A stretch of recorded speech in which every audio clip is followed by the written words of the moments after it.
দিনের বেলায় এমন একটি সময় আছে যখন কোনো শুভ কাজ না করাই ভালো, কারণ সমস্যায় পড়তে পারেন।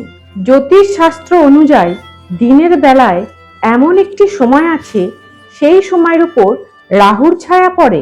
সেই সময়টিকে রাহুকাল বলা হয়।